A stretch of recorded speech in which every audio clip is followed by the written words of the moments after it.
నమస్తే, welcome to leader TV. నేను మీ journalist Naresh. ఇక మొత్తానికి ఈ బడ్జెట్ చూసిన తర్వాత అరే ప్రజలకి ఎన్నో వాగ్దానాలు ఇచ్చి ఎన్నో హామీలు ఇచ్చి వాటిని కూడా అందులో చేర్చుకొని ఈసారైనా కనీసం 4వ బడ్జెట్ ఇది మన కాంగ్రెస్ ప్రభుత్వం వచ్చిన తర్వాత బట్టి విక్రమార్క ప్రవేశపెట్టినటువంటి 4వ బడ్జెట్ ఇది.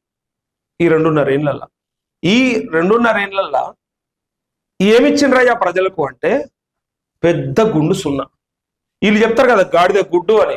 బీజేపీ ప్రభుత్వం ఏమిస్తుంది, కేంద్ర ప్రభుత్వం ఏం చేసింది, గాడిద గుడ్డు ఇస్తుంది అని అంటారు కదా.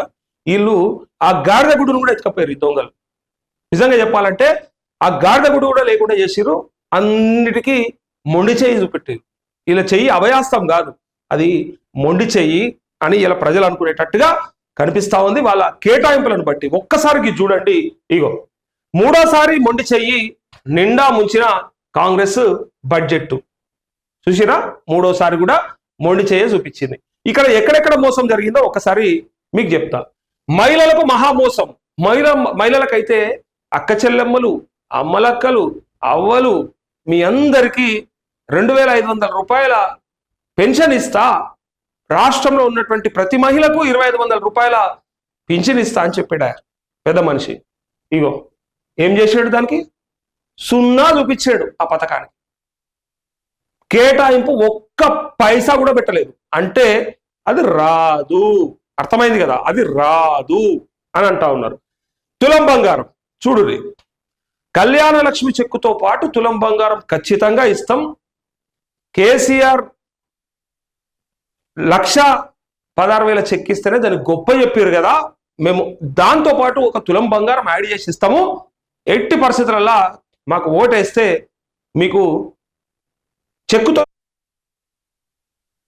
అయితే గమ్మత్ ఏంటంటే మొదలేం చెప్పారంటే ఇప్పుడు తీసుకుంటే ఖాళీ 1,00,000 రూపాయల చెక్కు, మేము వచ్చినాక అయితే దాంతో తులం బంగారం కూడా వస్తుంది అన్నారు.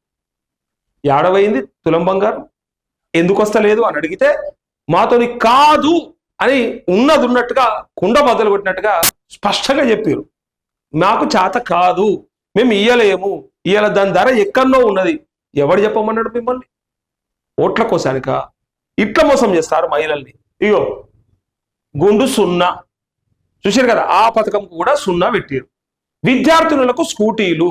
మొన్న కూడా రేవంత్ రెడ్డి ఒక సభలో అంటా ఉన్నాడు, ఏమని, నాకు విద్యార్థినులకు అంటే అమ్మాయిలకి ఖచ్చితంగా 18 ఏళ్ళు నిండినటువంటి చదువుకునే యువతులకు ఎలక్ట్రిక్ స్కూటీ ఇవ్వాలని ఉన్నది, కానీ ఎప్పుడు ఇస్తానో తెలియదు. ఉన్నది కదా, దానికోసానిక ఓట్ల కోసం ఆ రోజేమో అమ్మాయిలందరూ ఓట్లేమో గుద్దుపించుకుంటుంది. ఇలా వాళ్ళకి సింపుల్గా మొండి చేయి చూపిస్తున్నావు, రాదు. మొత్తానికి ఏమైందా అంటే మహిళలకు సంబంధించినటువంటి ఒక ఫ్రీ బస్ ఒక్కటి చూపెట్టి, ఇక ఫ్రీ బస్సులో మీరు ఎటన్నా తిరుగురని చెప్పి, ఇక మీరు ఏమైనా చేయరని చెప్పి ఇచ్చిన అసలు పథకాన్ని ఎగబెట్టే ప్రయత్నం జరిగింది. ఇంత క్లియర్గా ఇగో కేటాయింపులే లేవు, 0 ఉన్నాయి.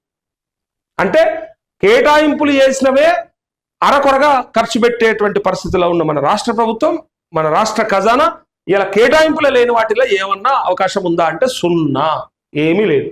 ఇక రైతన్నలకు దగా రైతన్నలకు ఇప్పుడు కాదు దగా, పెద్ద దోక. రుణమాఫీ 41,000 కోట్లు అని చెప్పి 31,000 కోట్లకు దిగ్గొట్టి చేసింది 21,000 కోట్లకు ఎగ్గొట్టిరు. ఎంత చేయాలి, ఎంత చేసిరు? సగం కూడా ముట్టనటువంటి రుణమాఫీ. ఇక మిమ్మల్ని ఎవడు నమ్మాలి, ఎట్లా నమ్మాలి? ఇప్పుడు ఏమన్నా ఉన్నదా అంటే 15,000 రైతు భరోసా పెట్టుకున్నారా? 15,000కు మరి రైతు భరోసా ఇస్తామన్నారు కదా, ఇస్తుర్రా? సో దోకా. పెంచట్లేదు, అది ఇస్తారో లేదో గ్యారంటీ లేదు, సో దోకా. అది రాదు. 5,500 రూపాయల పంటల బోనస్ ఉంది కదా. ఇప్పటికే 2 పంటల బోనస్ను బాకీ ఉన్నారు రైతులకి, అవే ఇప్పటిదాకా క్రెడిట్ కాలే.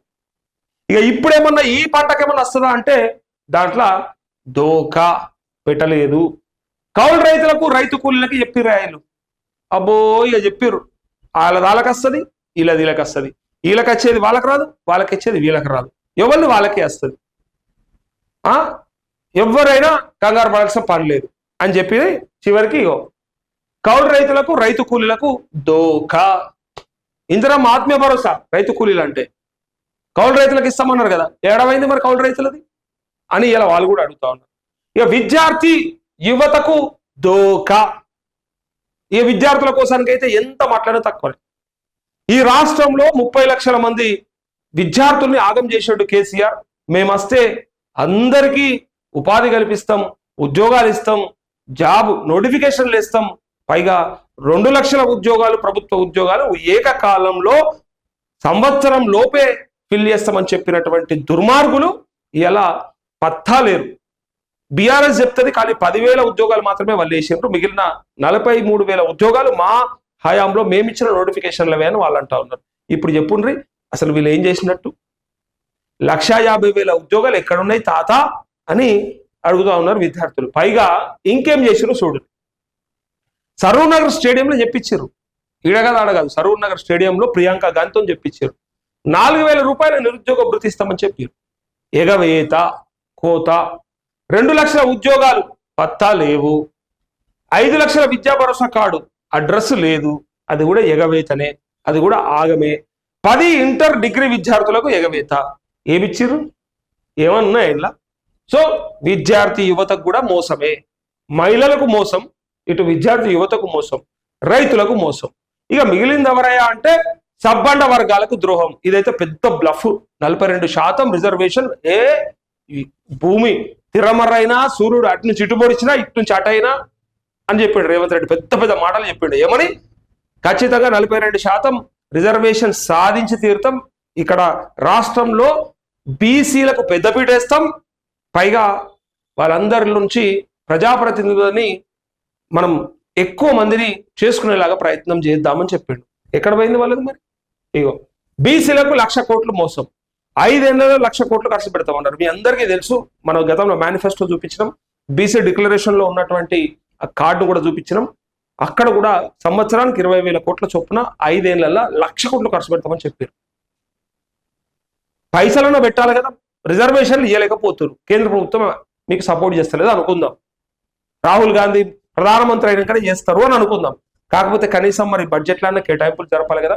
2.5 ఏళ్లలో కలిపి 10,000 కోట్లు దాటలేదు. ఆ లెక్కలు కూడా చక్కగా లేవు. ఆ చెప్పినోడు లేడు, అడిగినోడు కూడా లేడు. ఈ పాటికి 40 లక్షలు ప్లస్ ఇంకొక 10 లక్షలు, 2.5 ఏళ్ళు కాబట్టి 50 లక్షల కోట్లు ఈ పాటికి ఖర్చు పెట్టి ఉండాలి బీసీల కోసం. పెట్టినరా? ఈ చూస్తున్న బీసీలకు తెలియదా? అర్థమైతే లేదా? దోకా చేసిరు, దగా చేసిరని మోసమని. ఇగో ఎస్సీ ఎస్టీలకు 12 లక్షలు ఇచ్చిండ్రా? అలా ఇస్తామన్నారు కదా. దళిత బంధు లెక్క కేసీఆర్ 10 ఇస్తే మేము 12 ఇస్తామంటారు. 12 లక్షలు. ఇదో పెద్ద మోసం. ఎస్సీ ఎస్టీలకు 70% నిధుల కోత, ఇచ్చే నిధులకెళ్ళి కోత పెట్టింది. ఇంకా కోతల రాయిలు కోతలు పెట్టుకుంటూ పోయారు. మైనార్టీల సంక్షేమానికి పెద్ద మోసం. ఏమిస్తారు మైనార్టీలకి? మీరు ఏం చెప్పారు? కార్మికులకు వెన్నుపోటు, విలీనమేది బకాయిలేవి, ఆర్టీసీకి వెన్నుపోటు, ఆర్టీసీని కథం పట్టించారు. ఆటో అన్నలకు 12,000 సాయంపై వెన్నుపోటు. ఆటోలు అయితే నిజంగా ఒకప్పుడు ఎట్లయితే మంచిగా ఉపాధి మార్గాన్ని వెతుక్కున్నారో ఇవాళ ఆటో అంటే భయపడుతున్నారు. దానికి బదులు అన్న పార పనికి తట్ట పనికి పోయింది ఏమంటారు. ఎందుకంటే అది 4-5 కూడా వస్తలేవు రోజంతా తిరగంగా. ఆ వచ్చే పైసలకు వాళ్ళకు ఆ పెట్రోలు, ఆ ఆర్టీఓలు, లేకపోతే ఈ పోలీసు వాళ్ళు, ట్రాఫిక్ వాళ్ళు అంతా కలిసి వాళ్ళని బిచ్చగాలని చేస్తున్నారు. ప్రభుత్వం ఆల్రెడీ మోసం చేసింది వాళ్ళని, పైగా మీదికించి వీళ్ళంతా కలిసి ఆటో వాళ్ళని తొక్కేస్తున్నారు. మొత్తం వాళ్ళ బతుకులను బొంద పెడుతున్నారు, ఆగం చేస్తున్నారు. ఇస్తామన్నారు 12,000 రూపాయలు ఫ్రీ బస్సు పెట్టగానే. ఎట్లా మరి వాళ్ళ బతుకులు అంటే మీకు ఎందుకు, మేము ఇస్తాం, మీకు కూడా 12,000 రూపాయలు సాయం అందిస్తాం, భృతిస్తాం. ఏడవైంది మరి? అంగన్వాడీలకు, ఆశా వర్కర్లకు వెన్నుపోటు. వెన్నుపోటు కాదు, దాని ఏమంటారు, దగా, పెద్ద మోసం అది. ఏం చెప్పిర్రు, ఏం చేసిర్రు? చివరికి ఉద్యోగులు, రిటైర్డ్ ఉద్యోగులపై పిడుగు. ఉద్యోగస్తులనన్నా కడుపులో పెట్టుకొని చూసుకున్నావా? 1 తారీఖు జీతం పడుతుంది, బరాబర్ పడుతుంది. కేసీఆర్ అన్నాడన్నా ఇచ్చిండా? నేను వచ్చినాక 1 తారీఖు జీతం పడుతుంది ఆ ఉద్యోగస్తులకు అని చెప్పారు. కానీ వాళ్ళకి ఇచ్చిన మాటలేవి మరి, హామీలేవి? పిఆర్సీ ముచ్చట ఎందుకు బంద్ అయింది? పిఆర్సీ పేర్ రివిజన్ స్కేల్ కి సంబంధించింది, మరి ఆ కమిషన్ కి సంబంధించి మరి ఎందుకు పెంపు జరగలేదు? వాళ్ళ పేమెంట్ వాళ్ళ శాలరీల రివిజన్ ఎందుకు చేయలేదు, మరి అది ఎందుకు తీస్తలేరు ఆ ముచ్చట. డిఏల పెంపు ప్రశ్నే లేదు. ఈ డైలీ అలవెన్స్కి సంబంధించిన ఎన్నోసార్లు మొరబెట్టుకున్నారు ఈ ఉద్యోగ సంఘాలన్నీ కూడా, దాని ముచ్చటనే లేదు. రిటైర్మెంట్ బెనిఫిట్లో ఊసే లేదు. అయిపోయినప్పుడు అరే కొన్ని డబ్బులు వస్తాయి, ఉద్యోగం అయిపోయిందిగా, ఇక రిటైర్మెంట్ అయినాం, హాయిగా ప్రశాంతంగా బతుకుదాం, 40 ఏళ్ళ 30 ఏళ్ళ సర్వీస్ చేసినాం, సో వచ్చే డబ్బులతోని కొన జీవితం ఇక. ఎందుకంటే ఇవాళ రేపు మానవుని సగటు జీవిత కాలం ఎట్లయిపోయిందంటే 60 ఏళ్ళు 70 ఏళ్ళు దాటలేదు. సో 60 ఏళ్ళు అయిపోయి రిటైర్మెంట్ అయిపోయి 64 65 ఏళ్ళ తర్వాత సరే ఆ 5 ఏళ్ళన్నా 6 ఏళ్ళన్నా ప్రశాంతంగా బతుకుదామంటే ఈ దొంగలు అట్లా కూడా బతకనిస్తలేరు. ఒక ఆయన అయితే అనారోగ్యంతో చచ్చిపోయాడు ఎదురు చూసి ఖమ్మంలో. సో రిటైర్మెంట్ బెనిఫిట్లో ఊసేలేదు. పాత పెన్షన్ విధానం ప్రస్తావన లేదు. చూసిరా, ఇంతకుముందు ఇచ్చినటువంటి పెన్షన్ ఏదైతే వాళ్ళకు ఉందో ఆ పెన్షన్ ప్రస్తావనే లేదు. ఇట్లాంటి పరిస్థితులలో ఇక ఒక్కసారి చూడండి, ఇగో 6 గ్యారంటీలకు గోరిగట్టి డిక్లరేషన్లకు పాతరేసి సంక్షేమ పథకాలకు సమాధి కట్టిరు. సో మోసకారి కాంగ్రెస్ ను అడుగడుగునా నిలదీద్దామని వీళ్ళు వేసుకున్నారు ఒకటి భారత రాష్ట్ర సమితులు. కానీ ఇలా ఏది తప్పుందో చెప్పురు. ఇలా బీఆర్ఎస్ వేసుకున్నారని కాదు, ఇందులో ఏది తప్పుందో చెప్పండి. ఇందులో కేసీఆర్ చేయని కూడా ఉన్నాయి, కేసీఆర్ అప్పుడు డోకా చేసినవి కూడా ఉన్నాయి.